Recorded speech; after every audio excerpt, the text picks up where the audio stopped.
또 마찬가지입니다. 돈이 안 되는 역사들은 자회사에 위탁하고 그 역이 다시 돈이 되면 직영 전환하여 그 역에 일하는 직원은 해고를 당해야 했습니다. 이 상황을 타피하기 위해 노사전 협의체를 꾸렸습니다. 이 노사 전문가 회의에서 동일 유사 업무는 정규직 대비 80%, 원화청 협의체 구성 등을 정했고 코레일은 이를 따르기로 하였습니다. 그러나 이러한 약속은 지켜지지 않고 저희는 합의사항 이행하라는 투쟁을 하고 있습니다. 실제 사용자와 노동자가 교섭을 통해 풀어야 할 문제들을 자회사 노동자라는 이유로 권한도 없는 자회사와 교섭을 하고 있습니다. 이 모든 문제는 실제 사용자인 코레일과 교섭을 해야만 답을 찾을 수가 있습니다. 하루빨리 법안이 통과되어 공공부문 비정규직 자회사 현실을 바꿀 수 있길 바랍니다. 감사합니다.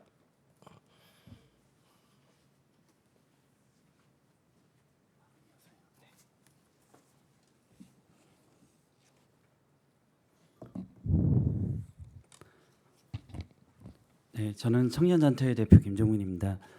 우리나라 고용보험은 이제 1995년에 이제 정규직 중심으로 짜여진 고용보험입니다.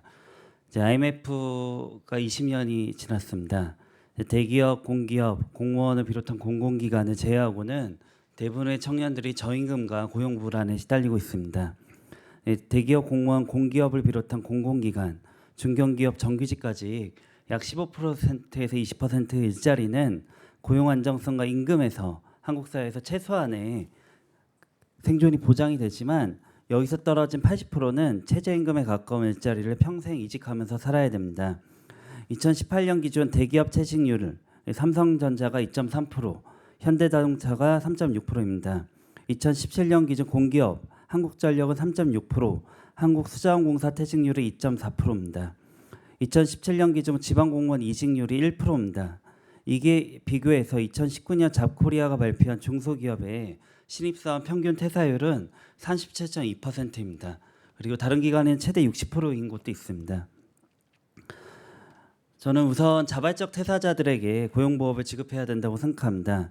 중소기업에서 퇴사하는 많은 청년들이 저임금 고용불안뿐만 아니라 일상적인 갑질, 감정노동에 시달리면서 자발적으로 퇴사하는 경우가 많습니다. 고용보험의 원래 성격대로 보험을 가입한 누구나 자발적이든 비자발적이든 퇴사에 상관없이 고용보험 혜택을 줘야 됩니다. 더불어 이번에 민중당에서 고용보험 정책을 확대하고 있는데요. 이직수당, 재충전급여, 부분 실업급여 등은 고용보험 사각지대에 있는 청년들을 위한 정책입니다. 최근 프랑스에서 노란조끼 시위대 이후 마크롱 정부가 사업에 실패한 자영업자나 자발적 퇴사자에게 실업급여를 지급하는 방안을 현재 추진 중에 있습니다. 문재인 정부가 최저임금 1만 원 공약을 파기하면서 사회안전망을 확충하겠다고 했습니다. 그러나 이후 뚜렷하게 청년들에게 와닿는 정책을 전 들어본 적이 없습니다. 민중당의 새 노동정책에 기반하여 우선 자발적 퇴사자들에게 실업급여를 지급하는 안, 그리고 청년들에게 더 많은 보험 혜택을 주는 안에 대해서 고려해 주시기 바랍니다. 네, 이상입니다.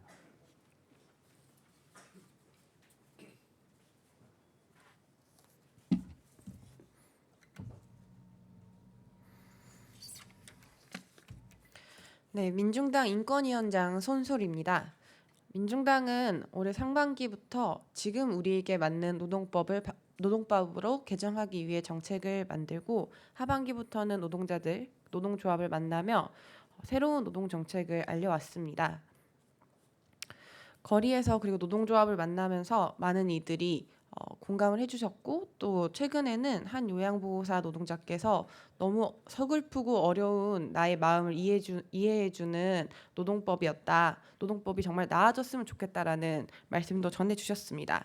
민중당이 만든 노동법은 첫 번째로 진짜 사장 나와라, 원화청 공동사용자 개념 도입, 두 번째로는 노동법 빈틈 막기, 사각지대에 놓인 수당과 임금을 못 받는 노동자들에게 제대로 된 수당과 임금을, 그리고 세 번째로는 최소한의 안전망을 넓히는 고용보험을 노동보험으로 바꾸자는 요지로 되어 있습니다.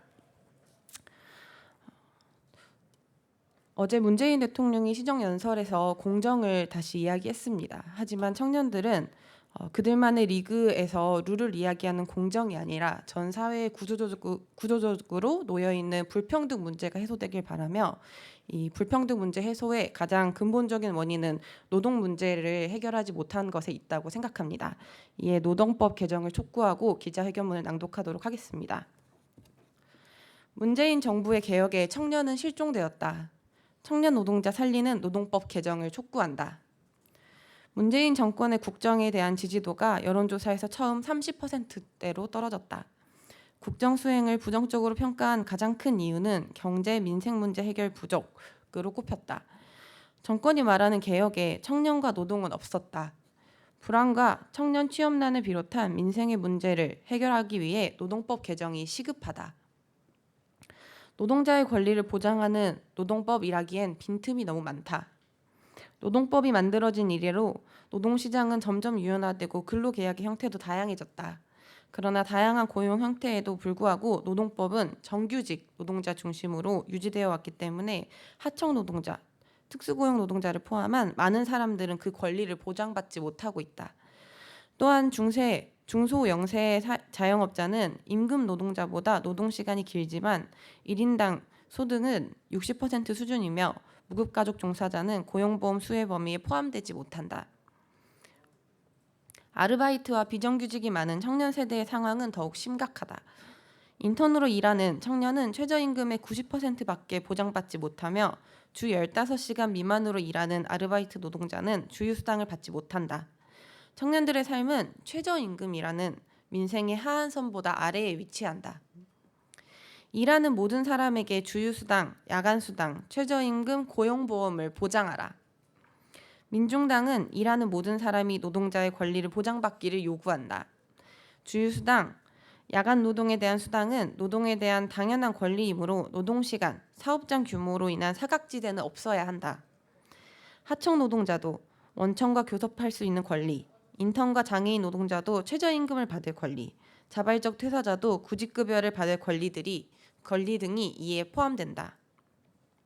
특히 안정된 직장을 구하기 어려운 저소득 청년들은 처음 들어간 일자리 수준에 크게 벗어나기 어려워 악순환에 빠지고 있다. 2017년 한국노동연구원에 따르면 1년 이내 이직하는 청년은 36.6%이다. 청년 노동자를 위한 이직 준비 급여를 신설하는 등 현실에 맞게 안정망을 넓혀가야 한다. 또한 플랫폼 노동자, 특수고용 노동자와 같이 노동을 하지만 근로계약을 하지 않는다는 이유로 노동자로 인정받지 못했던 직업 형태 역시 안정망에 포괄되어야 한다. 노동이야말로 민생이다. 노동법 개정이 시급하다. 국정 지지도 하락은 여야의 정쟁보다 민생 개혁을 우선하라는 요구이며 청년을 살리는 실질적인 변화가 절박하다는 목소리이다. 당장의 오늘을 위해 오늘을 일하는 서초동과 광화문 광장 어디에도 설 곳이 없었던 청년들에게 이제 정치가 답해야 한다. 청년민중당은 민생 개혁의 최우선으로 노동법 개정을 촉구한다. 네, 마지막만 3번씩 해주시면 되겠습니다.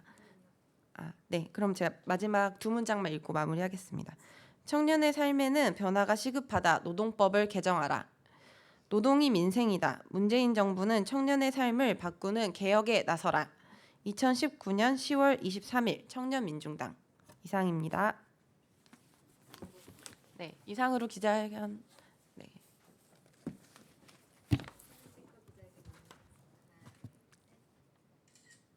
네, 이상으로 기자회견 마무리하겠습니다.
예, 교육위원회에서 활동하고 있는 더불어민주당 소속 국회의원 박용진입니다.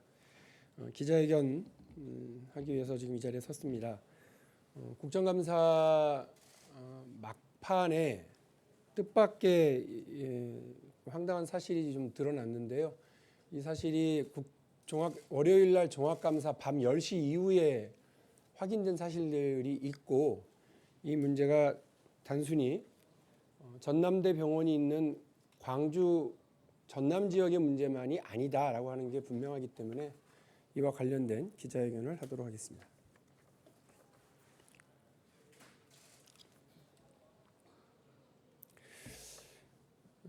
국민 여러분, 저는 이번 국정감사에서 전남대학교 병원의 채용비리 의혹을 발표해낸 바가 있습니다. 문제는 채용비리 의혹이 전남대 병원만이 아니라 구조적이고 광범위한 공공기관의 품앗이 채용, 자녀 고용 세습일 수도 있다는 우려가 깊어 지금 이 자리에 섰습니다. 제가 국정감사에서 밝힌 전남대 병원 채용비리 의혹을 하나하나 정리해 보겠습니다. 처음에는 전남대 병원 사무국장의 아들과 조카 채용비리가 문제였습니다. 그러다 아들의 여자친구까지 전남대 병원에 채용되어 일하고 있다는 사실이 확인되었습니다. 삼촌 찬스, 아빠 찬스도 모자라서 남친 아빠 찬스 의혹까지 등장을 한 겁니다. 그런데 이뿐만이 아니었습니다.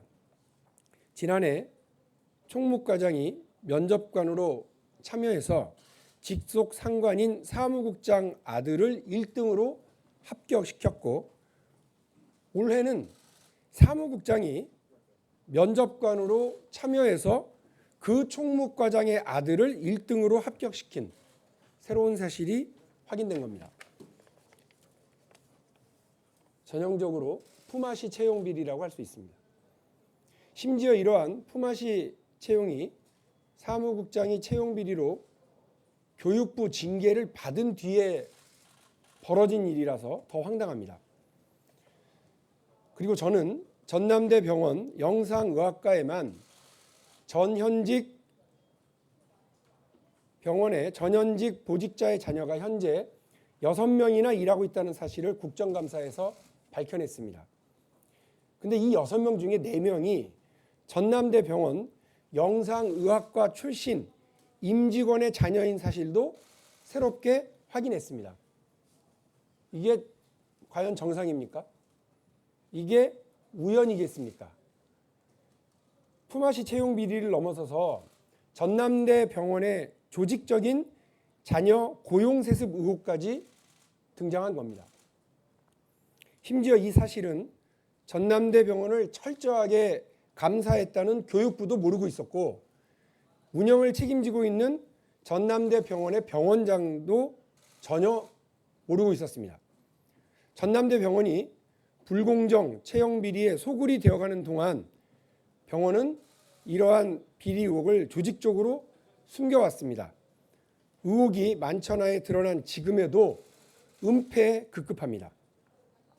채용 비리 의혹의 중심에 있는 사무국장은 국정감사의 종합국감 다음 날인 어제 보직을 사퇴하고 공로연수에 들어갔습니다.